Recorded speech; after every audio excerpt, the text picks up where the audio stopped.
রক্ত চক্ষুকে আর ভয় করবেন না, ইনশাআল্লাহ। জবাবের জবাব আমরা জবাব দেব, ইনশাআল্লাহ। যে যেই ভাষায় কথা বলবেন আমরা তাদেরকে জবাব সেই ভাষায় দেব, ইনশাআল্লাহ। ভয়ের দিন শেষ, আর ভয় করে কথা বলবেন না।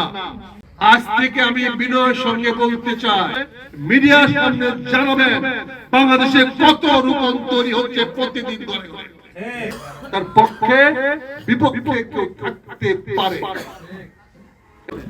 বাপ দাদারা কোনদিন দুষ্ট ছেলে হতে পারে।